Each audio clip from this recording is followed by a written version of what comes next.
नमस्कार दोस्तों, मैं रोहित कुमार आप सभी लोगों का directstudy.com पे बहुत-बहुत स्वागत करता हूँ। इससे पहले वाले क्लास में हम लोगों ने 150 क्वेश्चन देखा था कोशिका विज्ञान से।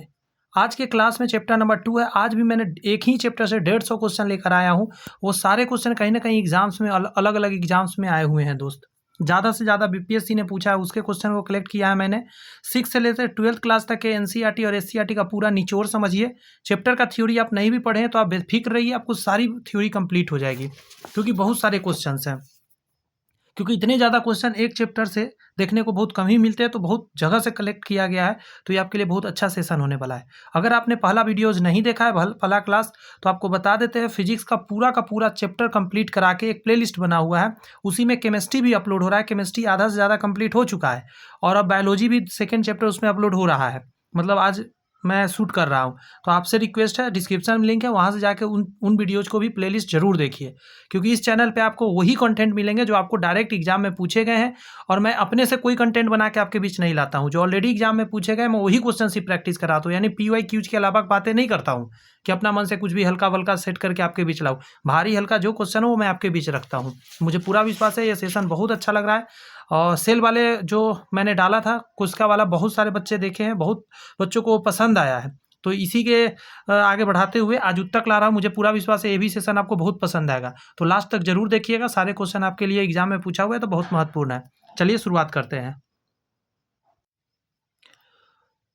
पहला प्रश्न आपके सामने कुछ इस प्रकार है कि कोशिकाओं का ऐसा समूह जो रूप, कार्य और उत्पत्ति में समान होता है उसे क्या कहते हैं? आप उसका जवाब देंगे कि सर उसे उत्तक के नाम से हम लोग जानते हैं। अंडरस्टैंड? पता है ये बात? एक सेकेंड दीजिए जरा, मैं फ़ोन को साइलेंट मोड कर दूं, जरा डिस्टर्ब ना हो class. Okay, thank you. Here is the next question. निम्नलिखित कथनों पर विचार करिए। समान उत्पत्ति तथा समान कार्य को संपादित करने वाले कोशिका के समूह को उत्तक कहते हैं। तो जी हाँ, समान उत्पत्ति और समान कार्य करना चाहिए और समूह होना चाहिए, तो ये तो सही है। उत्तक एक कोशिकीय तथा बहुकोशिकीय दोनों जीवों में पाया जाता है। आप खुद सोचो, उत्तक जो होता है कोशिकाओं का समूह है। एक कोशिका में एक ही कोशिका का समूह हो पाएगा? नहीं हो पाएगा, तो ये तो पॉइंट गलत हो गया। पादप तथा जंतु दोनों में ही उत्तक पाए जाते हैं, दैट इज द राइट। पौधे तथा जंतु दोनों की कोशिका लगभग एक समान होती है, एकदम सही बात है। फिर दोनों के उत्तकों में एक दूसरे में बिल्कुल अलग होते हैं, क्यों? है तो समान लेकिन अलग कैसे है? पहला पॉइंट है, पौधे में कोई गति प्रचलन नहीं होता है, जबकि जंतु में एक स्थान से दूसरे स्थान पर प्रचलन का गुण होता है, लोकोमोटिव गुण होता है। करेक्ट है ये बात। पौधे में वृद्धि कुछ क्षेत्रों में ही सीमित रहती है, जबकि जंतुओं में वृद्धि एक रूप में होती रहती है, ये भी सही बात है। आगे कह रहा है, जंतु तथा पौधों के अंग तंत्र की बनावट पूर्णतः एक दूसरे के भिन्न होती है, एकदम सही बात है। बस सेल ही एक जैसा लगता है देखने में, तो डी आंसर देंगे, सारे करेक्ट है इसके पॉइंट। यहाँ पे है कि हिस्टोलॉजी शब्द का प्रयोग सर्वप्रथम किसने किया था?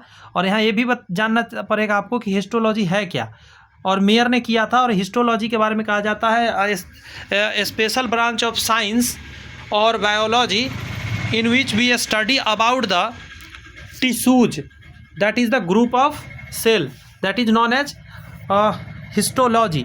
Understand? हिस्टोलॉजी से बहुत बच्चा हिस्ट्री समझ लेता है, वो गलतियां नहीं करना है। This is not a histology, this is non a histology. एक विशेष कार्य करने वाले समान कोशिकाओं के समूह को क्या कहते हैं? एक विशेष काम करने वाले कोशिकाओं के समूह को हम लोग उत्तक के नाम से जानते हैं, टिश्यू के नाम से जानते हैं। अंडरस्टैंड हो रही है ये बातें? कह रहा है कि किसी एक उत्तक में ही आकार एवं विशेषताओं की कोशिकाएं पाई जाती है। फिर से सुनिए, किसी एक उत्तक में एक ही आकार एवं विशेषताओं की कोशिकाएं पाई जाती है, ये तो सही बात है। एक उत्तक में एक ही प्रकार विशेषताओं वाला पाया जाएगा। कुछ उत्तकों में विभिन्न आकार एवं बनावट की कोशिकाएं होती है, ये भी सही बात है। कुछ उत्तक में क्या है ना कि अलग अलग टाइप का भी रहता है, जैसे जाइलम और फ्लोएम, इसका उदाहरण परफेक्ट है, ठीक है, जो कि अलग अलग टाइप के मिक्स होकर रहता है बना हुआ, क्योंकि बॉडी में बहुत लंबा दूरी तक कवर करना रहता है उसको। जाइलम फ्लोएम इसके उदाहरण दिया जा सकता है। पादपों में विभेद्योत की, जिसको मेरिस्टेमेटिक टिश्यू बोलते हैं। उत्तक के बारे में निम्नलिखित में से कौन सा कथन सही है? मेरिस्टेमेटिक टिश्यू क्या होता है, आपको ये पता होनी चाहिए। तो आइए समझते हैं। पहला, ये मृत उत्तक है और कास्ट में परिवर्तित होते हैं। ये गलत लिखा गया, जी नहीं, ये मृत उत्तक नहीं होते हैं। आगे कह रहा है कि अपनी मोटी हो चुकी भत्तियों के कारण ये पादपों के लचीलापन प्रदान करता है, जी नहीं, ये भी गलत बात है। ये है किसका डिफिनीशन? कॉलिन काइमा का। कॉलिन काइमा का डिफिनीशन। आगे कहा जा रहा है आपका, ये गलत निकला है अभी तक। ये केवल किसी वृक्ष की छाल में होते हैं, ये भी गलत बात है। आगे पढ़ते हैं। इन उत्तकों की कोशिकाओं के विभाजन के कारण पादपों में वृद्धि होती है, that is the right, this is the right. कोशिका के क्या है? विभाजन के कारण पादपों में वृद्धि होती है, उसी हम लोग कहते हैं विभोज्योतकी उत्तक। नाम में नहीं लगा विभोज्योतकी, विभाजित होने वाला meristematic tissue, understand. This type of tissue always present at the apex of the plant, उसके जहाँ भी एपेक्स फुनगी जिसको बोलते हैं वहाँ पे होंगे, और इसका काम ही है क्या करना? टूटना और ग्रोथ करना, अंडरस्टैंड। नेक्स्ट है, निम्नलिखित में से कौन सा एक पौधे के विभोज्योतकी उत्तक के संदर्भ में सही नहीं है? फिर से आया है, फिर पढ़ेंगे। पहला है, यह जीवित कोशिकाओं का बना उत्तक होता है जिसमें विभाजन की क्षमता होती है, this is the right point because of the विभोज्योतकी की बात करें, मेरिस्टेमेटिक टिश्यू। इस उत्तक के कोशिकाओं की रसधानियां बहुत बड़ी होती है, गलत बात। रसधानियां न के बराबर होती है, होती भी है तो एकदम छोटी छोटी होती है। रसधानी मतलब खाली जगह, अंडरस्टैंड। नेक्स्ट है कि इसके कोशिकाओं का केंद्रक बड़े बड़े होते हैं, दिस इज द राइट, केंद्रक बड़ा होगा क्योंकि केंद्रक ज़्यादा फंक्शन करेगा, इसके टूटना है, बढ़ना है, ग्रोथ करना है, इसीलिए। नेक्स्ट है, इसके कोशिकाओं में कोशिका रस की मात्रा काफ़ी अधिक होती है, जी हाँ, कोशिका रस यानी साइटोप्लाज्म बहुत ज़्यादा मात्रा में रहते हैं। क्लियर हो रही है बातें?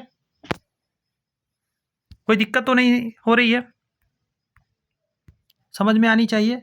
शीर्षस्थ विभोजित की एपिकल मेरिस्टेमेसिस। एपिकल का मतलब क्या है? एपिकल मेरिस्टेमेसिस जो एकदम हेड पे रहे, किसी चीज़ के टिप पे। विभोजितकी के कई प्रकार है, लेटरल है, एपिकल है। तो यहाँ पे समझिएगा, लंबाई में वृद्धि करते हैं। एपिकल है, एपेक्स पे, तो क्या बढ़ाएगा? दिमाग लगाने वाली बात है, बच्चा भी बताएगा कि एपेक्स पे है, वो बढ़ाने का काम करेगा उसके लंबाई में।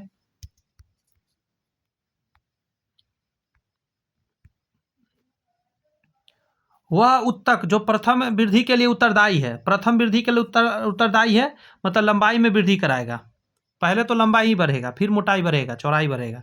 वह उत्तक जो प्राथमिक वृद्धि के लिए उत्तरदायी है, प्राथमिक वृद्धि शीर्षस्थ विभोज्योतकी हो जाएगा, अभी जस्ट मैंने बताया, एपिकल शीर्षस्थ बोलते हैं इसको।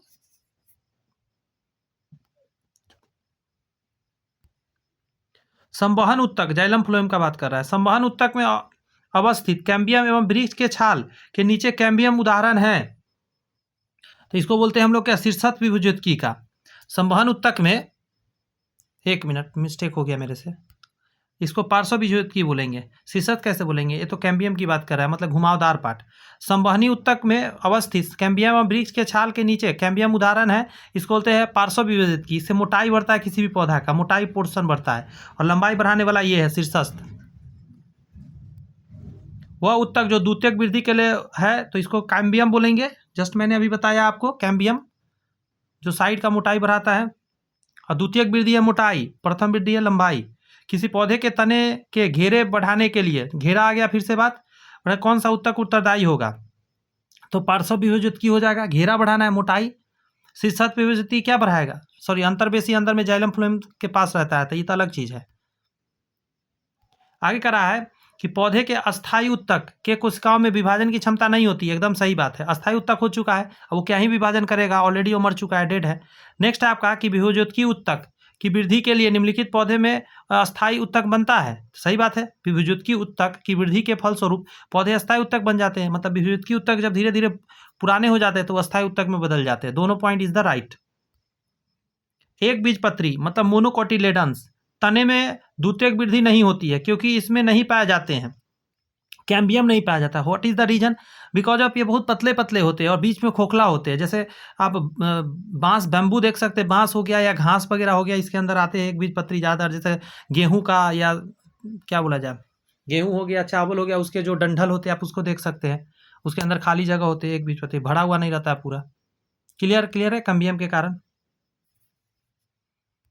नेक्स्ट है निम्नलिखित में से किसे प्राथमिक बीजयुक्त की उत्तक कहते हैं? किसे प्राथमिक बीजयुक्त की कहते हैं?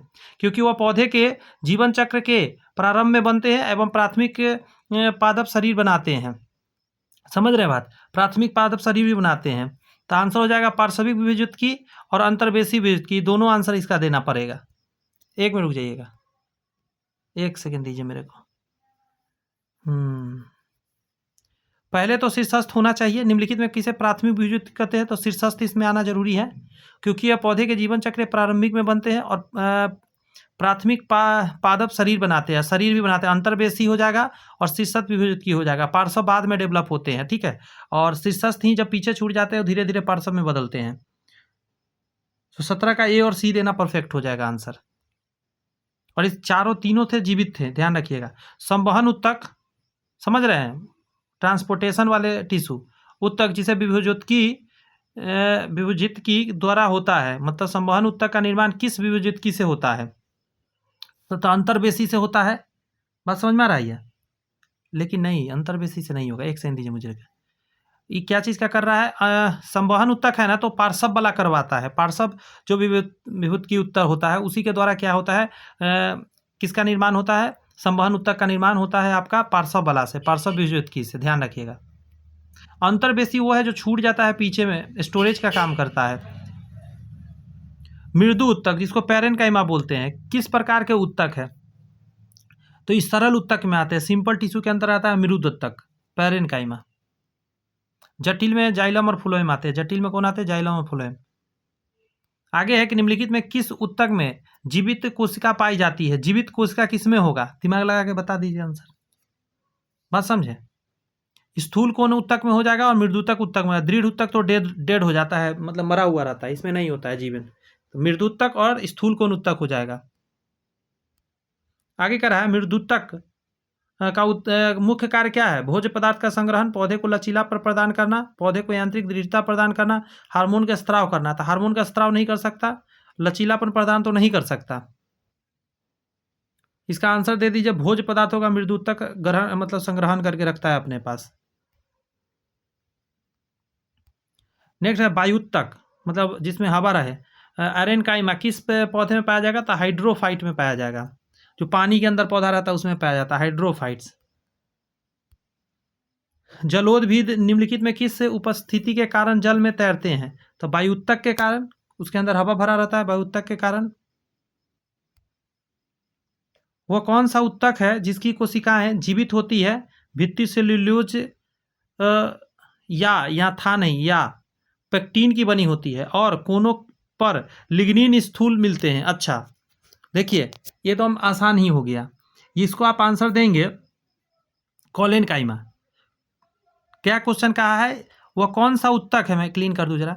वह कौन सा उत्तक है, ठीक है, जिसकी कोशिका जीवित होती है, जीवित है, भित्ति सेल्यूलोज या पेक्टिन की बनी होती है और कोनों कहाँ है? कोनों पर लिग्निन स्थूलन होती है। तो ये कोलेनकाइमा में ऐसा होता है, ठीक है। कोनों पर लिग्निन स्थूलन होती है, कोलेनकाइमा का उदाहरण है। यहाँ पे कह रहा है कि निम्नलिखित में से कौन सा एक उत्तक केवल तरुण पौधों में पाया जाता है, बड़े बड़े वृक्षों में नहीं होता है, छोटे छोटे पौधे होते हैं उसमें पाया जाता है। तो आंसर आप देंगे इसके लिए स्थूल कोण उत्तक, लचीलापन देने के लिए होता है, ठीक है। शाखीय द्विबीजपत्री डाइकोटिलेडोन्स और शाखीय पौधा है, जैसे सूरजमुखी हो गया। कद्दू को लचीलापन तथा दृढ़ता प्रदान करने वाले उत्तक कौन सा है? लचीलापन देने वाला का ना स्थूल कोण उत्तक लचीलापन देता है, ध्यान रखिए, स्थूल कोण उत्तक। अगला है कि निम्नलिखित में कौन सा एक उत्तक जड़ों में उपस्थित नहीं होता है? जड़ में जो नहीं होता है, ये क्वेश्चन इंपॉर्टेंट में रखिएगा। जड़ों में उपस्थित, स्थूल कोण उत्तक जड़ों में नहीं रहता है और लचीलापन देने में एक्सपर्ट है ये। निम्नलिखित में किस उत्तक के कोशिकाओं की भित्ति लिग्निन के कारण मोटी होती है? बताइए, अभी जस्ट मैंने बताया। तो लिग्निन के कारण मोटी किसके कारण होगा? दृढ़ उत्तक में हो जाएगा। लिग्निन के कारण मोटा होता है दृढ़ उत्तक में। पौधे के कुछ भाग मुड़ने पर बिना टूटे आसानी से मुड़ जाते हैं। जब बताइए, आसानी से मुड़ने वाला को क्या कहिए? दृढ़ उत्तक कहिएगा। और दृढ़ उत्तक का नपात है कोलेनकाइमा। कोलेनकाइमा होता है, इसके वजह से। एक सेकंड रुक जाइए, एक सेकंड दीजिए मुझे। हाँ, कॉलेनकाइमा के कारण ये प्रोसेस होता है। कॉलेनकाइमा ऑप्शन में है नहीं, तो आप स्क्लेरेनकाइमा दे। दृढ़ ऊतक का इंग्लिश में स्क्लेरेनकाइमा होता है, कॉलेनकाइमा स्थूल कोण ऊतक होता है। इसका आंसर तो परफेक्ट जाएगा स्थूल कोण ऊतक, लेकिन ऑप्शन में नहीं है, तो ऑप्शन में के हिसाब से देंगे दृढ़ ऊतक, और आंसर इसका रियल में क्या है, कॉलेनकाइमा स्थूल कोण ऊतक, लेकिन हम देंगे स्क्लेरेनकाइमा, ये वाला दृढ़ ऊतक। आगे है रेशे उत्पन्न करने वाले पौधे, जैसे पटुआ में किस ऊतक की प्रचुरता होती है? तो पटुआ में दृढ़ ऊतक होगा, बात समझे, तभी तो इतना खींचने पर भी टूटता नहीं है, मजबूताई रहता है उसके अंदर। फलों तथा बीजों का कठोर कठोर आवरण है, तो क्या बनाएगा, दृढ़ ऊतक बनाएगा। बात समझ में आ रही है?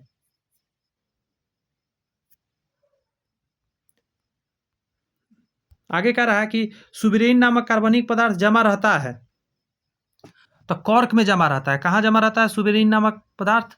कॉर्क में जमा रहता है। नेक्स्ट है व्यापारिक कॉर्क किससे प्राप्त किया जाता है? तो व्यापारिक कॉर्क जो प्राप्त किया जाता है वो कॉर्क कैम्बियम से प्राप्त किया जाता है। कॉर्क कैम्बियम से आपको व्यापारिक कॉर्क प्राप्त किया जाता है, जो बोतलों वगैरह में ढक्कन में लगाने के आता है, ये जलता नहीं है जल्दी। आगे कहता है वाणिज्यिक मूल्य वाला कॉर्क किससे प्राप्त किया जाता है?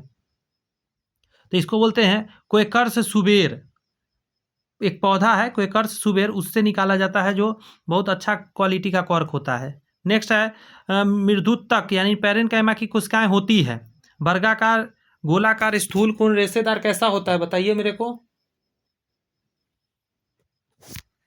क्लियर है बातें? गोलाकार होता है। कैसा होता है पैरेनकाइमा का? गोलाकार, याद रखिएगा, पैरेनकाइमा मृदुतक का गोलाकार होता है टिश्यू।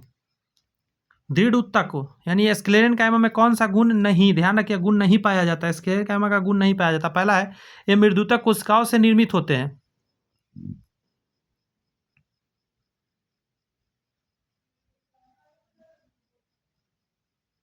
थोड़ा सा यहाँ क्वेश्चन में रहता है ना, कोशिकाओं का निर्माण कहता है दृढ़ ऊतक में कौन सा गुण नहीं पाया जाता है, ये मृदुतक कोशिकाओं से निर्मित होते हैं, तो ये तो सही बात है, कोशिका का ही बना होता है, बट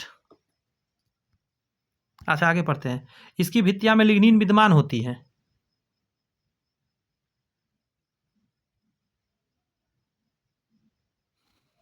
ये सही बात है, लिग्निन होता ही है।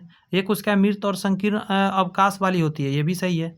इसकी कोशिकाएं बहुत लंबी और उसके सिरे नुकीले होते हैं, ये भी सही बात है।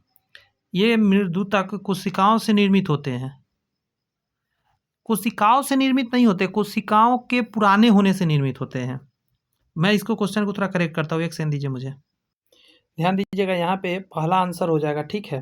क्या कह रहा है कि दृढ़ कोशिका स्क्लेरेनकाइमा, तो पैरेनकाइमा से तो बना नहीं हो सकता, ठीक है, ये तो जीवित कोशिका होता है, तो ये गलत है और सारी बात सही है। इसकी भित्तियों में लिग्निन विद्यमान होती है। इसकी कोशिकाएं मृत और संकीर्ण अवकाश वाली होती है। इसकी कोशिकाएं बहुत लंबी और सिरे नुकील वाली होते हैं। और आप जान लीजिए पैरेनकाइमा का भी यही कोशिका का डिफिनीसन हो जाए, सॉरी क्या उसको बोलते हैं, कॉलेनकाइमा। कॉलेनकाइमा का भी कोशिका का डिफिनीसन यही है, ये मैच कर सकता है। यहाँ पे कह रहा है कि निम्नलिखित में किस ऊतक की कोशिकाओं में अंतराकोशिकीय स्थान नहीं होता है? तो दिमाग लगा के आप बता सकते हैं, मुझे लगता है एकदम सही ही जाएगा आप, मतलब आप एकदम सही जवाब देंगे, कहने का मेरा तात्पर्य है। क्लियर हुई बात है? क्वेश्चन क्या था, निम्नलिखित में किस ऊतक की कोशिकाओं में अंतराकोशिकीय स्थान नहीं पाया जाता? इंटर सेलुलर स्पेस नहीं पाया जाता, विभुज्योतिकी में भी नहीं पाया जाता, और दृढ़ ऊतक में भी नहीं पाया जाता। ये परफेक्ट है। एक चीज़ समझ लीजिएगा, यहाँ पे मृदुतक जो होता है ये दृढ़, देखिए ये मरा हुआ होता है, इतना जानिए, ये जिंदा होता है कोशिका, मतलब ये जीवित कोशिका का बना होता है, ये डेथ कर जाता है। मृदुतक भी जीवित होता है, लेकिन इसमें खाली जगह पाया जाता है, इंटरसेलुलर स्पेस पाया जाता है इसमें, और इसमें नहीं पाया जाता है, ध्यान रखिएगा। यहाँ पे पौधे से प्राप्त होने वाला कॉर्क में कौन सी विशेषताएं नहीं होती है? तो पहला कह रहा है कि यह विद्युत रोधी तथा उष्मारोधी होता है, ये सही बात है, पता है, विद्युत रोधी भी होता है और उष्मारोधी होता है। आगे है इसकी कोशिकाओं में पर्याप्त मात्रा में जीव द्रव पाए जाते हैं। जी नहीं, इसमें पाया नहीं जाता जीव द्रव, क्योंकि ये डेथ कर चुका होता है। आगे है इसके बारे में कि इसकी भित्ति से जल एवं गैस नहीं जा सकते, ये भी सही बात है, इसकी भित्ति से ना जल बाहर जाएगा ना गैस जाएगा। यह हल्का होता है एवं जल्द इसमें आग नहीं लगती, ये भी सही बात है, इसका गुण है। बहुत हल्का होता है और आग नहीं लगता। बोतलों का ढक्कन दारू वगैरह का देखेंगे बना रहता है, जो डिप से करके खुलता है। एक काला से भूरा रंग का होता है जो अंदर लगा रहता है। आगे कहता है बिलामेन की आवश्यकता होती है, तो बिलामेन की आवश्यकता होती है नमी के अवशोषण के लिए। बिलामेन क्या होता है? नमी अवशोषण करने के लिए होती है। ये पौधा में ऐसे ऐसे लटका रहता है हवा में। नेक्स्ट है कि किस प्रकार के जड़ में बिलामेन नामक आर्द्रताग्राही स्पंजी उत्तक पाए जाते हैं? तो अधिपादप मूल वाले में ऐसे स्पंजी उत्तक पाए जाते हैं जिसको कि बिलामेन बोलते हैं। नेक्स्ट है कि ऑर्किड में बिलामेन उत्तक पाया जाता है। ऑर्किड में तो कहाँ पाया जाएगा? जड़ में पाया जाता है। ऑर्किड के पौधा में जड़ में बिलामेन उत्तक पाया जाता है। पौधे का सबसे बाहरी स्तर या छिलका को क्या कहा जाता है? सबसे बाहरी जो स्तर होता है पौधा का,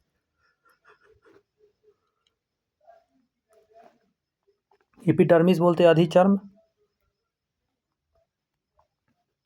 शुष्क स्थानों पर पाए जाने वाले पौधे के एपिडर्मिस में कौन सी परत होती है जो पौधे में जल हानि को रोकता है? सूखा स्थान की बात कर रहा है, शुष्क स्थान।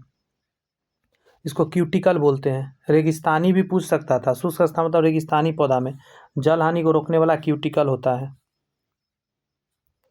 यहाँ पे है कि त्वचन मतलब त्वचाजन डर्मेटोजेन उत्तक शीर्षस्थ विभवज्योति से बनता है। यह निम्नलिखित में से किस में विकसित होता है? तो आंसर हो जाएगा बाह्य त्वचा एपिडर्मिस में। फिर से सुनिए, डर्मेटोजेन उत्तक शीर्षस्थ विभवज्योति से बनता है। आगे कहता है ये निम्नलिखित किस में विकसित होता है? तो बाह्य त्वचा में विकसित होता है। नेक्स्ट है निम्नलिखित में से कौन सा उत्तक तंत्र पौधे के संपूर्ण मध्य भाग का निर्माण कर रहा है? मध्य भाग बनाने वाला कौन सा है? तो इसको ले ग्राउंड और फंडामेंटल टिश्यू सिस्टम कहेंगे इसको। इपिडर्मल टिश्यू सिस्टम बाहरी बना रहा है, बाहरी सुरक्षा के लिए, और मध्य ये बनाता है बीच वाला, भोजन बनाने के लिए, संचित करने के लिए ground and fundamental tissue system हो जाएगा। आगे वैस्कुलर, तो ये क्या चीज़ के लिए? जल एवं खनिज लवण को कहते हैं आंतरिक, ये है, ये आंतरिक है, ये मध्य वाला है, ये बाहरी है। जवाब दें जरा इस क्वेश्चन का कि रंध्र तथा मूल रोम पाए जाते हैं। तो बाह्य त्वचा एपिडर्मिस में पाया जाता है। रंध्र या मूल रोम कहाँ रहेगा? पौधा के सबसे बाहर ही तो रहेगा। नेक्स्ट है पौधे के बाह्य त्वचा के ठीक नीचे की परत को क्या कहते हैं? कॉर्टेक्स बोलते हैं। क्या बोलते हैं उस जगह को? कॉर्टेक्स बोलते हैं। ठीक है, 47 का आंसर कॉर्टेक्स देना सही रहेगा। देखिए तो इसमें कॉर्टेक्स है क्या? आप लेयर जानते कि नहीं जानते? लेयर जानिए जरा, पहले लेयर जानिए फिर बताते हैं। देखिए तो अभी मैंने जैसा बताया, सबसे बाहर में क्या रहता है? एपिडर्मिस रहता है। उसके बाद कॉर्टेक्स होता है। कॉर्टेक्स 3 पार्ट में बटा होता है, 3 लेयर में। हाइपोडर्मिस, जनरल कॉर्टेक्स, उसके बाद है इंडोडर्मिस। हाइपोडर्मिस, जनरल कॉर्टेक्स और endodermis. Hypodermis, general cortex, endodermis. ठीक है, ये कॉर्टेक्स का पार्ट है। कॉर्टेक्स के पहले था एपिडर्मिस, उसके बाद हाइपोडर्मिस, जनरल कॉर्टेक्स, उसके बाद इंडोडर्मिस, उसके बाद होता है आपका पेरीसाइक्लिक होता है, उसके बाद पेरीसाइक्लिक रहता है, उसके बाद पिथ होता है, पिथ PITH करके होता है। ठीक है, इसको मेंडुलर रे वगैरह भी कहते हैं। उसके बाद होता है वैस्कुलर बंडल, सबसे लास्ट में वैस्कुलर बंडल जो कि जाइलम और फ्लोएम से बना है। ठीक है, तो ये सीक्वेंस है। सबसे बाहर में क्या रहता है? Epidermis, cortex. कॉर्टेक्स 3 तरह में बटा हुआ रहता है, hypodermis, general cortex, epidermis, sorry endodermis होगा, एपिडर्मिस तो यहाँ है। आगे कह रहा है पेरीसाइक्लिक होगा, पिथ होगा, और उसके बाद होगा वैस्कुलर बंडल जो जाइलम और फ्लोएम, सबसे अंतिम में होता है जाइलम फ्लोएम वाला। बहुत लोग को ये नहीं पता रहता, इसलिए मैंने सोचा एक बार यहाँ रिवाइज करा दे, ये बहुत काम का है टॉपिक। तो उसका तो आंसर आप दे दिए हो, कॉर्टेक्स। नेक्स्ट करा है पौधे के अंतत्वचा इंडोडर्मिस और संवहन मंडल के बीच पाए जाने वाले परत को क्या कहते हैं? इन दोनों के बीच में जो होता है उसको क्या अभी नाम है मैंने बोला? पेरीसाइक्लिक। क्या रहेगा? पेरीसाइक्लिक। मतलब इंडोडर्मिस और संवहन मंडल के बीच पाया जाता है पेरीसाइक्लिक। कैम्बियम के संबंध में कौन सा कथन सही नहीं है? कैम्बियम के बारे में सही नहीं है। आइए ना पढ़ के देखते हैं जरा, अपने क्लियर हो जाएगा। यह जाइलम तथा फ्लोएम के बीच में रहता है, तो ये तो सही है, जाइलम और फ्लोएम के बीच रहता है। आगे यह एक बीजपत्री और द्विबीजपत्री दोनों पौधे में पाया जाता है, ये गलत है। ये द्विबीजपत्री में पाया जाता है, ठीक है। कैम्बियम द्विबीजपत्री में होगा, एक बीजपत्री में नहीं होगा, क्योंकि एक बीजपत्री बहुत पतला खोखला होता है, तो इसमें नहीं पाया जाता, और ये बहुत ठोस होता है कैम्बियम। आगे कहता है यह एक या कई परतों में बना होता है, एकदम सही बात है। कैम्बियम कई परतों में बना रह सकता है, अभी ही बताया 3 परत में बताया। इसकी कोशिकाएं पतली दीवार वाली और आयताकार होती है, यहाँ पतली दीवार वाली और आयताकार होती है, दिस इज द राइट। निम्नलिखित में कौन सा भरत भरण या मूल उत्तक तंत्र यानी ग्राउंड और फंडामेंटल टिश्यू सिस्टम के अंतर्गत शामिल है? बताइए कौन इसके अंदर आएगा? तो आंसर क्या टिक मार देंगे आप?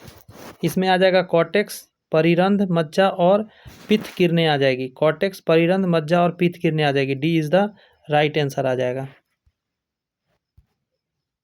पौधे के भरण उत्तक तंत्र के मुख्य कार्य है। पौधे के भरण और उत्तक तंत्र के मुख्य कार्य है, आंसर हो जाएगा आपका भोज्य पदार्थ का निर्माण और उसकी संग्रहण करना। भोज्य पदार्थ का निर्माण तथा उसका संग्रहण करना आंसर हो जाएगा। निम्नलिखित में कौन अजैव पदार्थ यानी इर्गेस्टिक सब्सटेंस का संचयन करता है? आंसर हो जाएगा आपका इंडियोप्लास्ट आंसर हो जाएगा। वह संवहन बंडल जिसमें जाइलम के दोनों ओर फ्लोएम पाए जाते हैं को क्या कहे जाते हैं? तो इसको बोला जाएगा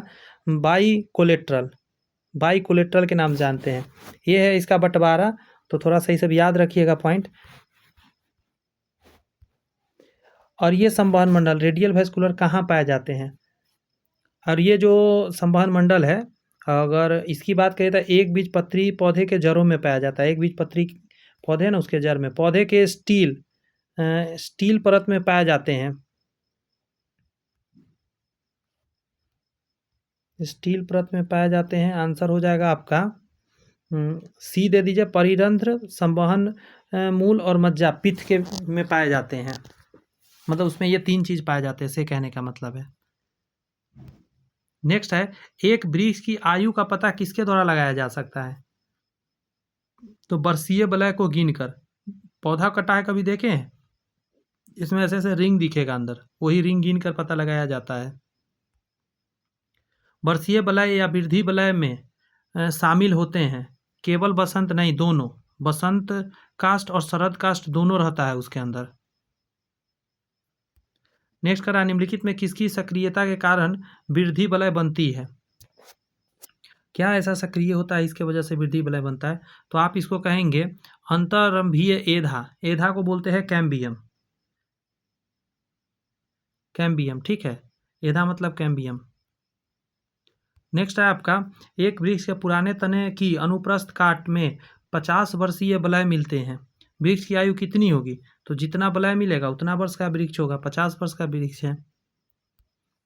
समुद्र के किनारे उगने वाले वृक्षों में वर्षीय वलय नहीं होते हैं, क्योंकि स्पष्ट जलवायवीय विभिन्नता नहीं होती है वहाँ पे। वहाँ मौसम एक रंग सब दिन रहता है, इसलिए वहाँ पे वो नहीं हो पाता, वर्षीय वलय नहीं बन पाता। पुराने पेड़ को जब काटा जाता है तो बीच व केंद्र भाग मजबूत, घना और गहरे कत्थई रंग का होता है, उसे क्या नाम से जानते हैं? उसको बोलते हैं हम लोग हार्टवुड कहेंगे, ड्यूरामेन या सारिल, ये सारे नाम से उसको जानते हैं। हार्टवुड कहिए, ड्यूरामेन या सारिल भी बोलते हैं उसको, तीनों नाम से जानते हैं। कथन सही है, हृदय काष्ठ के सभी कोशिकाएं मृत होती है। हृदय काष्ठ के सभी कोशिकाएं मृत होती है, ये सही बात है। रस काष्ठ के कुछ कोशिकाएं जीवित तथा कुछ मृत होती है, भी सही है, दोनों सही बात है। रस काष्ठ का मतलब है चारों तरफ वाला भाग, बीच वाला जो होता है वो इसकी बात कर रहा है। यहाँ है कि यदि सन 2000 में एक वृक्ष में एक साइन बोर्ड की कील लगाया गया जो कि 7 फीट ऊंचाई पर लगाई गई, 2021 में यह कील कितनी ऊंचाई पर होगी यदि वृक्ष प्रतिवर्ष 5 सेंटीमीटर बढ़ता है? तो देखिए ये जहाँ पे लगा था वहीं पे होगा। जानते हैं इसका कारण क्या हो जाता है? इसका रीजन क्या है कि पौधा ऊपर की तरफ बढ़ता है, मोटाई बढ़ता है, लेकिन बीच से नहीं बढ़ता है पौधा कभी भी। जटिल उत्तक यानी कॉम्प्लेक्स टिश्यू बना होता है, कॉम्प्लेक्स टिश्यू की बात कर रहा है। तो आप जवाब देंगे भिन्न भिन्न कार्य करने वाले विभिन्न प्रकार के कोशिकाओं से, विभिन्न विभिन्न कार्य करने वाले विभिन्न विभिन्न कोशिकाओं के बना होता है। चालनी नलिका तथा सह कोशिकाएं पाई जाती है, चालनी नलिका और सह कोशिकाएं पाई जाती है। तो आपका आंसर हो जाएगा फ्लोएम में। कहाँ पाया जाता है? फ्लोएम में, चालनी नलिका और सह कोशिकाएं। जाइलम तथा फ्लोएम का निर्माण कितने तत्वों से होता है? जाइलम और फ्लोएम का निर्माण जो है वो 4 तरह के तत्वों से होता है। संवहन उत्तक का निर्माण किससे होता है? संवहन उत्तक का निर्माण होता है पार्श्व विभुज्युत्कीय उत्तक से होता है। पार्श्व विभुज्युत्कीय उत्तक संवहन तंत्र का निर्माण करता है, ध्यान रखना है। नेक्स्ट है, इनमें कौन जाइलम उत्तक नहीं है? जाइलम उत्तक नहीं है तो आप आंसर देंगे sieve tube. Sieve tube xylem उत्तक नहीं है। आगे है, फ्लोएम का एक परिपक्वन चालनी नलिका वाहिका से भिन्न होती है। फ्लोएम का एक परिपक्व चालनी नलिका वाहिका से भिन्न होती है। तो 69 का आंसर क्या हो जाएगा?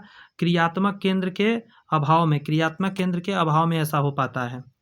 आगे है आपका कि जाइलम का कौन सा तत्व मुख्य रूप से जल तथा खनिज लवण के परिवहन का कार्य करता है? तो आंसर क्या दीजिएगा इसका? वाहिनिकाएं और वाहिकाएं दोनों करता है, ठीक है, परिवहन का कार्य। आगे है कि जाइलम का कौन सा तत्व जीवित कोशिकाओं का बना होता है? जीवित कोशिका का क्या होता है बना, सो पूछ रहा है।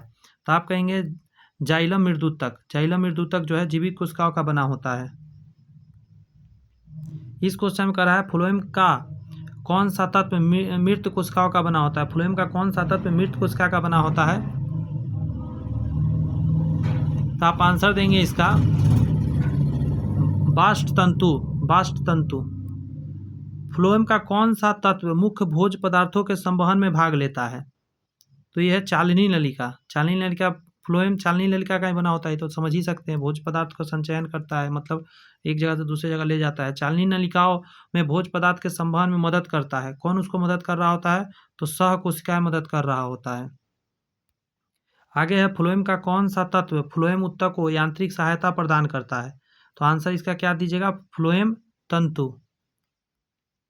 आगे आपका कि फ्लोएम उत्तक में चालनी पट्टिका पाई जाती है। फ्लोएम तंतु में चालनी पट्टिका आंसर हो जाएगा दो चालनी नलिकाओं के बीच में, दो चालनी नलिकाओं के बीच में।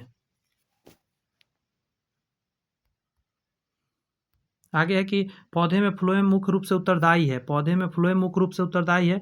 फ्लोएम फूल आहार वहन के लिए, यही आंसर देना सही रहेगा। भोजन से ही रिलेटेड है फ्लोएम। इसका ट्रिक अभी तक बताया कि नहीं? फ्लोएम फूड को फैलाता है पूरे पेड़ में। प से यहाँ राइमिंग बैठता है। फ्लोएम फूड को फैलाता है पूरे पेड़ में। और जल का है, जाइलम जड़ से जल को पत्ती तक ले जाता है। और जाइलम का जो है ना एक दिशीय मूवमेंट है, फ्लोएम का बहुदिशीय मूवमेंट है। पौधे में जाइलम मुख्यतः जिम्मेदार है। जाइलम तो जल संवहन के लिए जल को मुख्यतः ले जाता है। शाखाओं से पत्तियां किस कारणों से झड़ जाती है? शाखा से पत्ती गिरता है ना, तो इसका कारण क्या होता है? कॉर्क के बाहर विगलन परत बन जाने के कारण, कॉर्क के बाहर विगलन परत बन जाता है, इस वजह से पत्ती झड़ जाता है। निम्नलिखित में से किस एक भारतीय वैज्ञानिक ने पादपों के जल की लंबी दूरी की अभिगमन का सिद्धांत प्रस्तुत किया था? इनका नाम है जेसी बोस, ठीक है, जगदीश चंद्र बोस के नाम से जाने जाते हैं व्यक्ति, इंडियन है और इन्होंने ही बताया था। निम्नलिखित में किस प्रकार के उत्तक शरीर की सुरक्षा कवच का कार्य करता है? शरीर का सुरक्षा कवच, तो इसको बोलते हैं उपकला, इपिथेलियल। हम लोग में भी होता है ना इपिथेलियम उत्तक, ठीक है, ध्यान रखिएगा। क्वेश्चन परफेक्ट है ये। मनुष्य से रिलेटेड अब क्वेश्चन आ रहा है लगता है। पौधा अब खत्म हुआ। निम्नलिखित में कौन सा उत्तक घाव भरने में सहायक होते हैं? घाव भरने वाला कौन सा है? हाँ, अब मनुष्य का स्टार्ट हो गया हम लोगों में। उपकला उत्तक इसको बोलते हैं। उपकला उत्तक घाव भरने में काम करता है और यहाँ वहाँ पहुँचाने, अथी में क्या बोलता है, संवेदना पहुँचाने में तंत्रिका उत्तक। संयोजी उत्तक समझ ही रहे होंगे, से ब्लड आते हैं इसके अंदर। निम्नलिखित में से कौन सा उत्तक लार ग्रंथि तथा श्वेत ग्रंथि में पाया जाता है? लार ग्रंथि और श्वेत ग्रंथि में पाया जाता है। तो आपका आंसर यहाँ देना सही रहेगा क्या? इसको बोलते हैं क्यूटिकल एपिथीलियम, क्यूटिकल एपिथीलियम। आगे है कि अंगों को विसरण या डिफ्यूजन, श्रवण, सेक्रेशन तथा अवशोषण में मदद करने वाला कौन सा उत्तक है? ये सारे काम के लिए, तो इसको बोलते हैं एपिथीलियम टिश्यू। त्वचा की बाहरी सतह निर्मित होती है, त्वचा की बाहरी सतह निर्मित होती है, आपका आंसर हो जाएगा स्तरी सल्की एपिथीलियम से। स्तरी सल्की एपिथीलियम से। नेक्स्ट करा, निम्नलिखित में किस एपिथीलियम ऊतक के कोशिकाओं में रसांकुर, माइक्रोविलाई तथा सीलिया पाए जाते हैं? तो 86 का आंसर हो जाएगा स्तंभाकार। स्तंभाकार, फिर से सुनिए, निम्नलिखित में किस एपिथेलियम ऊतक के कोशिकाएं में रसांकुर यानी माइक्रोविलाई या सीलिया पाए जाते हैं? तो स्तंभाकार आंसर हो जाएगा। आगे का रहा है एपिथेलियम ऊतक, कौन सा? एपिथेलियम ऊतक में कोशिकाओं की संख्या कम होती है और अंतर कोशिकीय पदार्थ अधिक होते हैं। ये कुछ उल्टा नहीं लग रहा है? संयोजी ऊतक में अंतर कोशिकीय पदार्थ नहीं पाए जाते हैं और इसकी कोशिकाएं एक दूसरे के करीब करीब होते हैं। दोनों गलत है, ठीक है। आगे का रहा है सल्की एपिथेलियम ऊतक का मुख्य कार्य क्या होता है? तो सल्की एपिथेलियम ऊतक का मुख्य कार्य रहता है सुरक्षा देना, ठीक है। सल्की से नहीं लग रहा, बाहर वाला है। अब पक्षगामी एपिथेलियम ऊतक पाए जाते हैं, तो इसका आंसर हो जाएगा ट्रेकिया और गर्भाशय में पाया जाता है पक्षगामी एपिथेलियम, ताकि मूवमेंट में हेल्प मिल सके।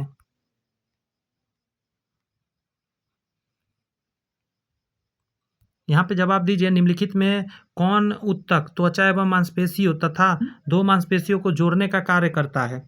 तो आंसर आपका क्या निकल के आएगा? Areolar tissue. एरियोलर क्या करता है? दो ऊतकों, फिर से सुनिए, निम्नलिखित में कौन ऊतक त्वचा और मांसपेशियों अथवा दो मांसपेशियों को जोड़ने का काम करता है? इसको बोलते हैं हम लोग एरियोलर टिश्यू। नेक्स्ट है कि मोटापा में निम्नलिखित में किसकी अधिकता होती है? तो वसा ऊतक अधिक हो जाता है मोटापा के लिए। निम्नलिखित कौन सा एक शरीर को गर्म रखने में काम आता है? तो वसामय ऊतक। वसा ही गर्म करता है शरीर को। ऊंट का कुब्बर किस ऊतक का बना होता है? तो वसामय ऊतक का, जिसको बाद में वाटर के रूप में बदल के वो यूज करता है। आगे कहता है निम्नलिखित में से किस ऊतक की कोशिकाओं में वसा की बूंदें भरी रहती है? वसा की बूंदें भरी रहता है, तो वसा संयोजी ऊतक का आंसर हो जाएगा। एडिपोज टिश्यू इसको बोलते हैं। निम्नलिखित ऊतक कौन सा है? तो रुधिर एक ऊतक है। निम्नलिखित कौन सा ऊतक का उदाहरण है? फिर से ऊतक पूछ दिया है। लसिका, अमाशय, यकृत और मस्तिष्क। तो 96 का आंसर लसिका दीजिए। लसिका एक तरह का ऊतक है। निम्नलिखित में कौन संयोजी ऊतक है? Connective tissue. क्या सभी है ना? अस्थि हो गया, लिगामेंट हो गया, उपास्थि हो गई, तो सभी है। निम्नलिखित में कौन सा एक शरीर को गर्म रखने में हेतु उत्तरदायी है? शरीर को गर्म वसा में ऊतक रखता है। आगे कह रहा है कि व्हाइट फाइबर यानी श्वेत तथा पीला तंतु पाए जाते हैं। ये दोनों तंतु कहाँ पाए जाते हैं? आंसर हो जाएगा एरियोलर ऊतक में पाए जाते हैं। आगे कह रहा है कुंड्रियन नामक प्रोटीन कहाँ पाई जाती है? तो एक मिनट, ये पाया जाता है उपास्थि में, ठीक है। कुंड्रियन नामक प्रोटीन कहाँ पाई जाती है? उपास्थि में पाई जाती है। कार्टिलेज बोलते हैं, अस्थि को बोन बोलते हैं। टेंडन का निर्माण होता है तो श्वेत तंतुमय ऊतक से। टेंडन कैसे बना होता है? श्वेत तंतुमय ऊतक से।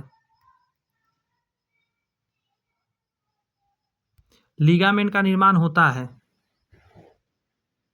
इसका बताइए, इसका पीला में तंतु ऊतक से हो जाएगा लिगामेंट। टेंडन और लिगामेंट समझ गया ना?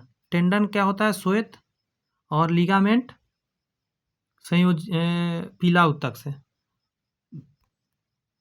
यहाँ पे कह रहा है कि टेंडन लिगामेंट किस प्रकार के ऊतक है? तो संयोजी ऊतक है, कनेक्ट करने वाले हैं। यहाँ पे आ गया, मैं कब से खोज रहा था कि क्यों नहीं दिया अभी तक। देखिए, टेंडन जो है मांसपेशी को हड्डी से जोड़ता है, मांसपेशी को हड्डी से, और दूसरी मांसपेशी से जोड़ता है। मतलब देखिए, टेंडन क्या करता है? या तो मांसपेशी को हड्डी को जोड़ता है, या मांसपेशी को मांसपेशी से जोड़ता है। मांसपेशी से हड्डी या मांसपेशी से हड्डी। लेकिन लिगामेंट जो है हड्डी को हड्डी से सिर्फ जोड़ता है, ठीक है, हड्डी से हड्डी।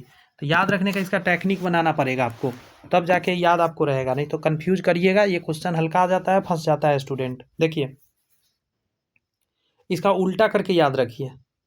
टेंडन, टन टनाटन से याद रखना पड़ेगा। एक बार पहले के वीडियो में मैंने बताया था बड़ा अच्छे से याद रखने का तरीका। ये है स्कूल का घंटी, ठीक है, और ये इसके ऊपर लगा हुआ है आपका धागा। धागा बंधा रहता है ना, जिसको पकड़ा जाता है और इस पर ठोका जाता है किसी हथौड़े से, टन टन टन आवाज़ आता है। तो आप इससे माइंड सेट कर रखिएगा कि आप इस घंटी को पकड़ लीजिएगा तो क्या आवाज़ निकलेगा? नहीं निकलेगा। तो आपको ये धागा पकड़ना पड़ेगा। तो ये जो धागा है ये है टेंडन, ठीक है।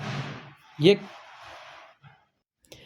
तो ध्यान रखिएगा, इससे याद रखने का तरीका होता है टेंडन और एक धागा, एक मुलायम और एक कठोर, मुलायम कठोर, इन चीज़ों को जोड़ने वाला टेंडन होता है। इसके अपोजिट में लिगामेंट होता है, वो दोनों हड्डी को हड्डी से जोड़ता है, मतलब दोनों मजबूत चीज़ को जोड़ने वाला लिगामेंट। ठीक है, देखिए हमेशा याद रखिए लिगामेंट फिलामेंट, क्या याद रखना है, लिगामेंट फिलामेंट। आप बल्ब देखे हैं क्या? देखिए बल्ब मैं बनाता हूँ आपके बीच, मैं बल्ब गलत बना दिया, लेकिन अभी आपके माइंड में मैं छाप देना चाहता हूँ इस बात को। देखिए ये है फिलामेंट का, एक ये इधर होता है हड्डी, एक इधर हड्डी होता है, इसको ऐसे ऐसे कनेक्ट किया हुआ रहता है। तो फिलामेंट क्या करता है, दो हड्डी को जोड़ता है, मतलब दोनों स्ट्रॉन्ग चीज़ है, मेटल है। उसी तरह हड्डी को जोड़ता है आपका लिगामेंट। लिगामेंट फिलामेंट माइंड में इतना रखिए ना, बस काम बन जाएगा आपका। लिगामेंट फिलामेंट हड्डी को जोड़ने वाला लिगामेंट है, तो बस टेंडन मांसपेशी हड्डी जिसको है सबको जोड़ देगा। बस हड्डी को हड्डी से जोड़ने वाला खाली याद रखना है आपको। कह रहा है सेबेसियस ग्रंथि कहाँ पाई जाती है? आपको पता होना चाहिए, ये है स्तनियों की त्वचा के डर्मिस में पाया जाता है सेबेसियस ग्रंथि, स्तनधारियों के। कह रहा है लक्राइमल ग्रंथि का स्त्रावित करती है, मतलब लक्राइमल ग्रंथि क्या स्त्रावित करती है? तो आपका आंसर आ जाएगा आंसू निकालती है। नहीं पता है तो जान लीजिए कि लक्राइमल ग्रंथि आंसू निकालती है। कह रहा है किस ऊतक से तलवे, खूर और सींग बने होते? अच्छा है, काइटिन से। नहीं, काइटिन से नहीं, माफ़ी चाहते हैं। तलवे, खूर और सींग है ना, ये किरेटिन बोलते हैं, किरेटिन से बनाता है, काइटिन नहीं, माफ़ी चाहते हैं, किरेटिन से बना होता है। आगे कह रहा है ऑस्टियोब्लास्ट नामक कोशिका उपस्थित होती है। वेरी वेरी इंपॉर्टेंट क्वेश्चन है, एग्जामिनर का फेवरेट। अस्थि में होता है, ऑस्टियोब्लास्ट नामक कोशिका उपस्थित कहाँ होता है? हड्डियों में, अस्थि में। कोन्ड्रियोब्लास्ट नामक कोशिकाएं पाई जाती है, तो इसका आंसर हो जाएगा उपास्थियों में, कार्टिलेज में। मास्ट कोशिकाएं पाई जाती है, मास्ट कोशिका वेरी वेरी इंपॉर्टेंट ये क्वेश्चन है, ये भी था बहुत इंपॉर्टेंट, लेकिन उससे भी ज़्यादा है, डबल स्टार वाला है, मास्ट कोशिकाएं पाई जाती है। ठीक है, इसको थोड़ा सा संयोजी उत्तक में पाया जाता है, मास्ट कोशिका संयोजी उत्तक में, और कॉन्ड्रियोब्लास्ट उत्तक उपास्थि में। यहाँ है कि एरियोलर उत्तक में पाए जाने वाले निम्नलिखित कोशिकाओं में रुधिर वाहिनियों को फैलाने के लिए प्रोटीन हिस्टामिन स्रावित करता है। आंसर हो जाएगा मास्ट कोशिकाओं में। फिर से सुनिए, एरियोलर उत्तक में पाए जाने वाले निम्नलिखित कोशिकाओं में से कौन रुधिर वाहिनियों को फैलाने के लिए प्रोटीन हिस्टामिन स्रावित करता है? तो मास्ट कोशिकाएं ये काम करता है। दो बार एक बार सुनेंगे वीडियोस, आपको याद हो जाएगा, क्योंकि ये सब चीज़ टफ है, इसमें पूरा एकदम मिक्सअप क्वेश्चन चल रहा है। 12th क्लास तक का जितना मिल सकता है सारा क्वेश्चन लिया गया है इसमें। निम्नलिखित में कौन प्लीहा यकृत और अस्थि मज्जा में पाया जाता है? प्लीहा यकृत और अस्थि मज्जा में पाया जाता है, तो आप कहेंगे जालवत संयोजी उत्तक। ठीक है,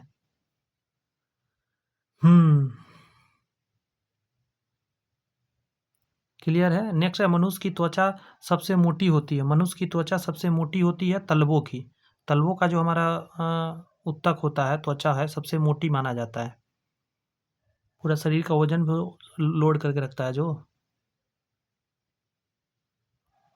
और अगला क्वेश्चन है पतला, तो सबसे पतला कहाँ होता है? आँख के पपली पे, आँखों के पलक है ना ऊपर में एकदम पतला है, सबसे पतला यहीं पे, भेन तक दिखते रहेगा ब्लड वाला। वृद्धि अवस्था में त्वचा की झुर्रियाँ पड़ जाती है, इसका कारण क्या है? चर्म में वसा उत्तक की कमी होने के कारण क्या है, ये झुर्रियाँ पड़ जाती है। आगे है नाभि रज्जु, वो जो कनेक्ट रहता है ना पेट में जब बच्चा रहता है, जिसको अम्बिकल कॉर्ड बोलते हैं, जिसके अंदर बच्चा पैक रहता है, उस वो नाभि माँ के यूटेरस से कनेक्ट रहता है, तो उसी का पूछ रहा है यहाँ पे, तो इसको बोलते हैं भ्रूणीय संयोजी उत्तक कहलाता है। नेक्स्ट है हैबिसियस तंत्र, ये इंपॉर्टेंट है, हैबिसियस तंत्र पाया जाता है तो स्तनियों की अस्थियों में, स्तनियों के अस्थियों में। हिस्टामीन एक प्रकार का प्रोटीन है जो पाया जाता है, वेरी वेरी इंपॉर्टेंट क्वेश्चन है। हिस्टामीन एक प्रकार का प्रोटीन है जो भाग है, किस चीज़ का भाग है? तो आप कहेंगे ये है कि एलर्जी प्रतिक्रियाओं में, मतलब ये भाग लेता है। आगे कह रहा है कि कोलेजन फाइबर शरीर में पाए जाने वाले कुल प्रोटीन का है। कोलेजन फाइबर जो है, जितना भी फाइबर पाया जाता है शरीर में, उसमें कितना है? फिर से सुनिए एक बार, मैं रिपीट कर रहा हूँ, कोलेजन फाइबर शरीर में पाए जाने वाले कुल प्रोटीन का कितना भाग है? तो ये है आपका 1/3, मतलब 1/3 का मतलब 3 भाग प्रोटीन है ना शरीर में, तो उसमें 1 भाग सिर्फ क्या है, कोलेजन फाइबर है। संयोजी ऊतक का अधिकांश प्रोटीन है, संयोजी ऊतक का अधिकांश प्रोटीन क्या है, इसको बोलते हैं कोलेजन। बाह्य कर्ण में पाया जाने वाला अंतःकंकाल है, बाह्य कर्ण में पाया जाने वाला अंतःकंकाल उपास्थि। और बाह्य कर्ण को क्या बोलते हैं, पिन्ना। बाह्य कर्ण को पिन्ना कहते हैं। शारीरिक अंगों में कौन सा, शारीरिक अंगों में गति के लिए जिम्मेदार ऊतक कौन सा है, दिमाग लगाइए, आसान लगा होगा, पेशी ऊतक हो जाएगा आंसर। संयोजी ऊतक पहला ऑप्शन में वो क्या है, कनेक्ट करने वाला है कि नहीं, कनेक्ट करने का ये काम करता है।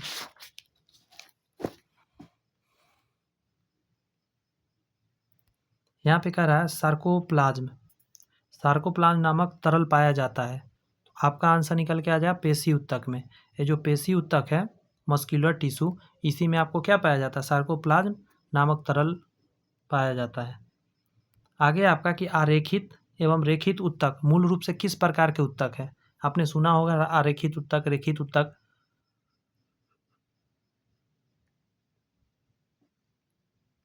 एक तरह का पेशी ऊतक है।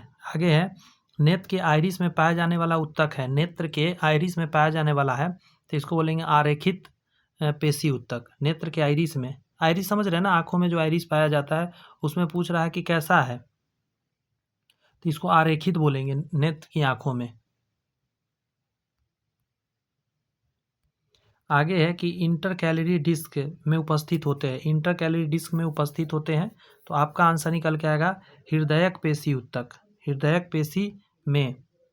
आगे निम्नलिखित में कौन सी पेशी ऐच्छिक पेशी है, निम्नलिखित में कौन सी पेशी, तो इसको बोलते हैं रेखित पेशी। कौन सा, रेखित पेशी जो है ऐच्छिक पेशी है, मतलब हमारे इच्छा से चलता है। शरीर में बहुत ऐसा अंग है जो हमारी इच्छा से, बहुत जगह हमारी इच्छा से नहीं चलता है, जैसे हाथ है, हाथ हम चला रहे अपना ही इच्छा से, तो वहाँ रैखिक पेशी होगा। अरैखिक पेशी होगा जहाँ हमारी इच्छा से नहीं चलता है। जैसे ये क्वेश्चन देखिएगा, कहाँ गया, हाँ, नेत्र के आइरिस में क्या हम लोग उसको चलाते हैं, नहीं ना चलाते, तो अरैखित पेशी आंसर देंगे। आगे कहता है इंटरकैलरी डिस्क है, तो ये तो हृदय पेशी है, इसके अंदर इंटरकैलरी हृदय पेशी का एग्जाम्पल। तो ये भी क्लियर हो गई बात है। जैसे कौन सा पेशी ऐच्छिक पेशी है, तो आपको आंसर मिल गया होगा रेखीय पेशी। यहाँ समझिए, आहार नाल के एक भाग से दूसरे भाग में भोजन का प्रवाह, आहार नाल है फूड पाइप के अंदर, एक जगह से दूसरे जगह भोजन का प्रवाह किस पेशी संकुचन या प्रसारण के कारण होता है। तो दिमाग लगा के जवाब दे सकते हैं, हम लोग तो उसको करते नहीं है, तो आरेखित पेशी ही होगा। यहाँ पे कह रहा है मायोफिली नामक रचना किस ऊतक में पाया जाता है। तो आप जो इसका जवाब देंगे, पेशीय ऊतक इसका परफेक्ट आंसर हो जाएगा, ठीक है।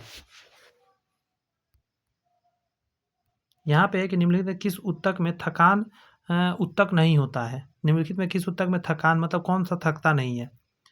तो आप समझ सकते हैं, दिमाग लगा के जवाब दे सकते हैं।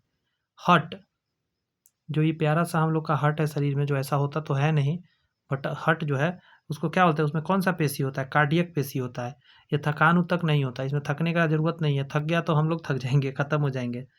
शरीर के कुल भार का लगभग 50% भार होता है, शरीर में जितना भी भार है उसका 50% भाग क्या है, तो रेखीय पेशी का है, रेखीय, जो हमारी इच्छा से चलता है। नेक्स्ट है संवेदना का, क्या चीज़ का, संवेदना का चालन शरीर के एक भाग से दूसरे भाग में होता है, तो संवेदना की किस रूप में चलता है, तंत्रिका ऊतक के माध्यम से चलता है या नहीं है। तंत्रिका ऊतक की इकाई क्या है, तो न्यूरॉन्स है, तंत्रिका ऊतक का जो इकाई है वो न्यूरॉन्स कहलाता है। नेक्स्ट क्वेश्चन में आप देखेंगे कि मनुष्य के शरीर में सबसे लंबी कोशिका होती है, तो सबसे लंबी तंत्रिका कोशिका का है, लेकिन सबसे बड़ी बोलेगा तो ओवाकांडा का मारिएगा, जो फीमेल में होता है, ध्यान रखिएगा, गड़बड़ यहीं पे होता है। टेस्ट वगैरह में ज़्यादातर बच्चा क्या करता है, बड़ा देखता है, लंबा भी देखता है, तो ध्यान नहीं रहता है, बड़ा में भी मार देता है तंत्रिका कोशिका, लेकिन ओभा हो तो उसको मारिएगा, जब वो ना हो तब इसको देना है, अंडरस्टैंड। जन्म के बाद मानव के किस ऊतक में कोई कोशिका विभाजन नहीं होता, तो याद रखिए तंत्रिका तंत्र जो होता है इसमें का जो सेल होता है इसका डेवलपमेंट नहीं होता है, ये थोड़ा सा ख्याल रखना है। आगे आपका कि न्यूरॉन के टेंड्रन से निकलने वाले पतली पतली शाखाएं क्या कहलाती है? न्यूरॉन का पिक्चर देखे हैं कभी? देखिए,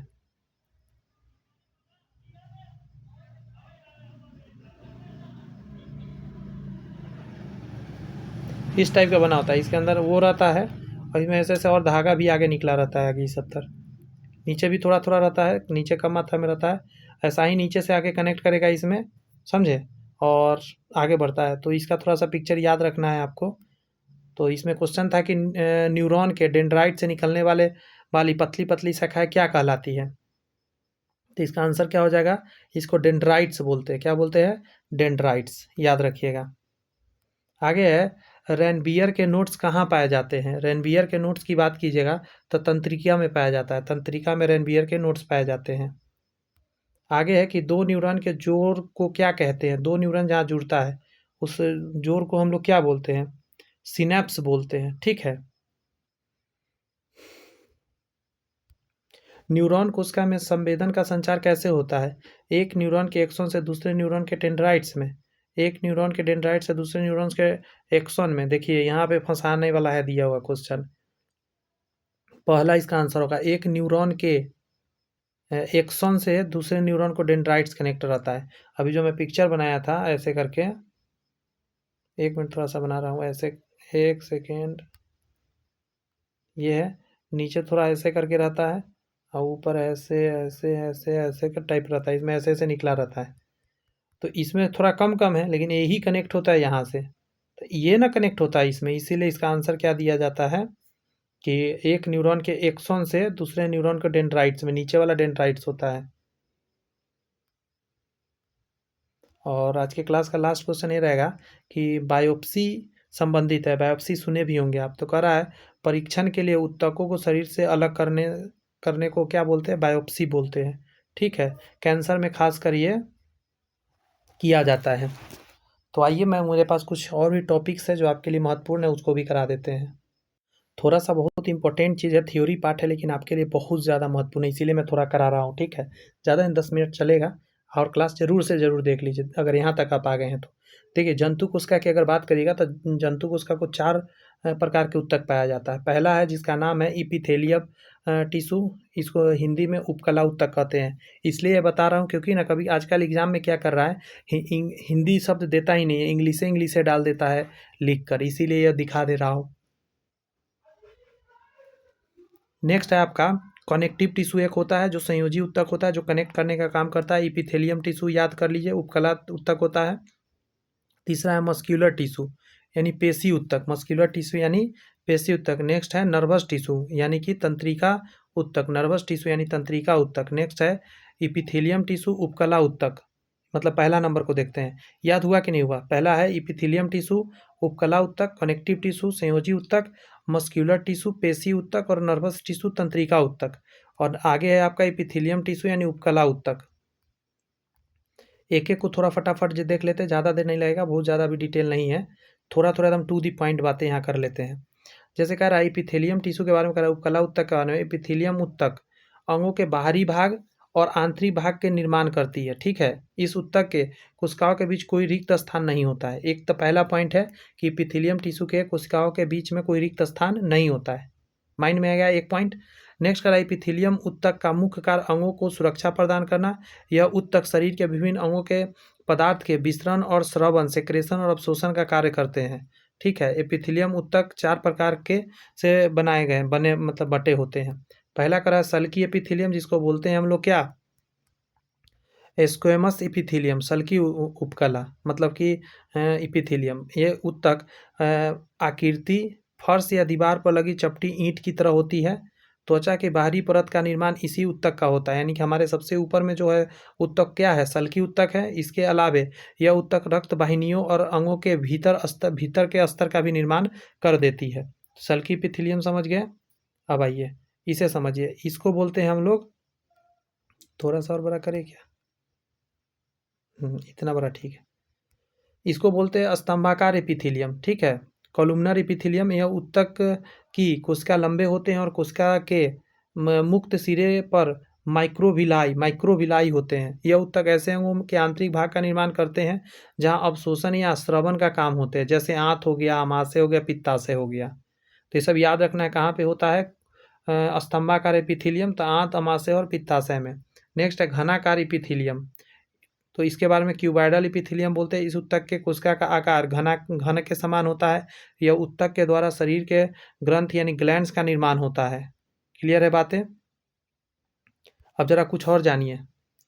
श्वेत ग्रंथि, जिसको हम लोग बोलते हैं सुदृढ़, पढ़िए जरा, सुडोरीफेरियस ग्लैंड, इसके बारे में कहता है यह ग्रंथि स्तनधारी त्वचा के ऊपरी परत यानी एपिडर्मिस में पाए जाते हैं, सबसे ऊपर वाला में। इसके द्वारा पसीने का स्त्राव होता है। क्लियर हो गई। दूसरा पॉइंट कह रहा है कि लैक्राइमल ग्रंथि, लैक्राइमल ग्लैंड्स, यह ग्रंथि आँख में पाई जाती है जिसे आंसू का स्त्राव होता है। आंसू में लाइसोजाम नामक विशेष एंजाइम पाए जाते हैं जिसमें प्रभाव से आँख में आए हानिकारक सूक्ष्मजीव नष्ट हो जाते हैं। मतलब लाइक्रेमल ग्रंथि आंसू निकालता है आँखों में। तो दो चीज़ आप श्वेत ग्रंथि, लाइक्रेमल ग्रंथि समझ गए। और समझिए सेरुमिनस ग्रंथि, ठीक है, इसको बोलते हैं सेरुमिनस ग्लैंड बोलते हैं। स्तनधारी वर्ग के जीव में कान में पाया जाता है। इस ग्रंथि मोम के समान पदार्थ स्रावित होता है जो कान में, हम लोग नहीं बोलते हैं घूंज, आप लोग क्या बोलते हैं मुझे नहीं पता, कान का गंदगी जिसको हम बोलते हैं, तो सेरुमिनस ग्रंथि बोलते हैं। नेक्स्ट है सीबम ग्रंथि, यह ग्रंथि त्वचा के डर्मिस यानी भीतरी परत में पाई जाती है। यह ग्रंथि एक प्रकार का तैलीय पदार्थ स्थापित करती है जिसे सीबम कहते हैं, जो त्वचा एवं बालों के चिकना एवं जलरोधक बना के रखता है शरीर में। तो पानी ही शरीर के अंदर बहुत ज़्यादा चला जाएगा। क्लियर हो रही है ये सारी बातें? क्या कहता है पक्षमाभि उपकला, यह ऊतक की कोशिका लंबी होती है तथा इसमें सीलिया पाए जाते हैं। यह ऊतक ट्रैकिया के भीतरी सतह में अंडवाहिनी ओविडक्ट गर्भाशय में पाए जाते हैं। मतलब एक तो ऊतक ट्रैकिया में और अंडवाहिनी में पाया जाता है, पक्षवामी उपकला। यह ऊतक अंगों को स्रावित पदार्थों को सीलिया के द्वारा गति प्रदान करते हैं तथा पदार्थ को एक ही दिशा में जाने के लिए मदद करते हैं। क्योंकि देखिए शुक्राणु आएगा, उसको कहाँ तक जाना है, फेलोपियन ट्यूब तक जाना है चल चल के, तो इसीलिए ये हेल्प करता है। साथ में सीलिया मदद करता है एक उसके छोटे छोटे जीवों में।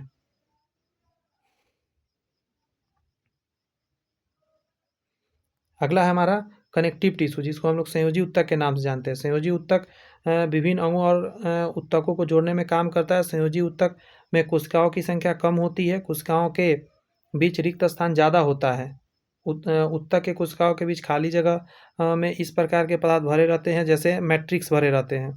मतलब जो पदार्थ भरा रहता है उसको मैट्रिक्स के नाम से हम लोग जानते हैं। क्लियर हो रही बातें? विभिन्न संयोजी ऊतक में मैट्रिक्स ठोस, जेली के समान और घनाकार, कठोर और तरल हो सकते हैं। संयोजी ऊतक के प्रमुख प्रकार भी है, जैसे देख सकते हैं यहाँ पे है अवकाशी ऊतक, जिसको एरियोलर टिश्यू बोलते हैं। यह ऊतक रक्त वाहिनियाँ, ब्लड वेसल्स तथा रक्तिकाओं, नर्वस सेल के चारों तरफ घेरा बनाता है। एरियोलर ऊतक जो है त्वचा एवं मांसपेशियों या दो मांसपेशी के आपस में जोड़ता है।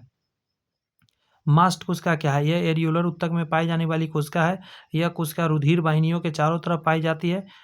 इस कोशिका द्वारा हिस्टामिन प्रोटीन, हिपैरिन कार्बोहाइड्रेट और सीरोटोनिन प्रोटीन स्रावित होता है। समझ में आ रही है? ये सारे मास्ट कोशिका का ही क्रियाकलाप है। आगे में कह रहा है कि हिस्टामिन रुधिर वाहिनियों को फैलाता है। हिपैरिन शरीर के अंदर रक्त को जमने नहीं देता है और सीरोटोनिन रुधिर वाहिनी में सिकुड़न लाता है। हिस्टामिन रुधिर वाहिनी को फैलाता है, सीरोटोनिन रुधिर वाहिनी में सिकुड़न लाता है और हिपैरिन शरीर के अंदर रक्त को जमने नहीं देता है। क्लियर हो रही है बात? एरियोलर ऊतक में श्वेत तंतु, व्हाइट फाइबर सेल्स और कोलेजन प्रोटीन तथा पीला तंतु कोशिका येलो फाइबर्स द्वारा एलास्टिन प्रोटीन स्रावित होता है। आगे है आपका पॉइंट जिसमें कह रहा है कि बसा संयोजी ऊतक, एडिपोज कनेक्टिव टिश्यू।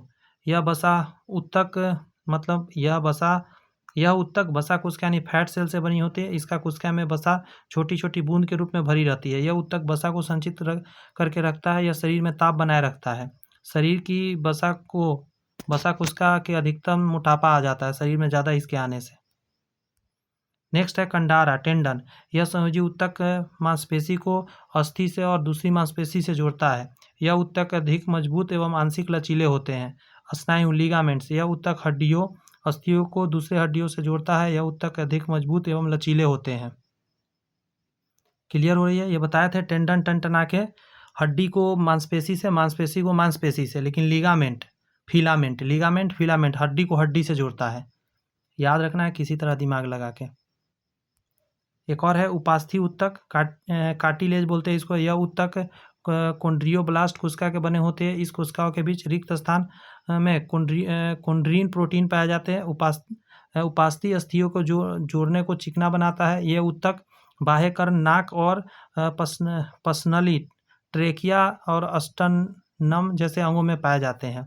नेक्स्ट हड्डी के बारे में है, तो मुझे ये बताइए ज़रा कि ये जो थ्योरी है, मैं थ्योरी भी करा दूं आप लोग को क्या है? आप लोग का अगर मन होगा तो मैं थ्योरी जो है, ये थ्योरी का भी क्लासेस लगा दूंगा जिसमें थ्योरी ही खाली करा देंगे। कमेंट्स में मुझे बताइए क्या आप ऐसे थ्योरी चाहते हैं या ऑब्जेक्टिव से ही आपका काम चल रहा है। आप लोग का इजाज़त होगा तो मैं क्या करूँगा, मेरे पास बहुत डिटेल्ड थ्योरी इसी तरह का है सारे चैप्टर्स का। अगर आप थ्योरी पढ़ने में इंटरेस्टेड है तो मुझे कमेंट्स में ज़रूर लिख कर बताइएगा, क्योंकि बहुत कम ही लोग लास्ट तक देखते हैं सेशन। अगर आप देखें हैं, अगर आपको मन है तो आप बता दीजिएगा, मैं उसका वीडियोज़ ला दूंगा। देख सकते हैं थ्योरी कितना बढ़िया, टू दी पॉइंट जो कहता है ना, एकदम वही है। सारे थ्योरी इसमें मिलेंगे। ये तो मैं एनिमल के बारे में बता रहा था, उसी तरह मेरे पास सारे थ्योरी है हर चीज़ का। देखिए थ्योरी भी है और एकदम टू दी पॉइंट है, कुछ भी कचरा नहीं है इसमें। चलिए, all the best, bye bye, thank you. Session कैसा लगा मुझे ज़रूर बताइएगा। और नेक्स्ट चैप्टर आने वाला है बहुत महत्वपूर्ण, माइक्रो ऑर्गेनिम्स। तो उसके लिए चैनल सब्सक्राइब करके बेल आइकन जरूर प्रेस कर लीजिए।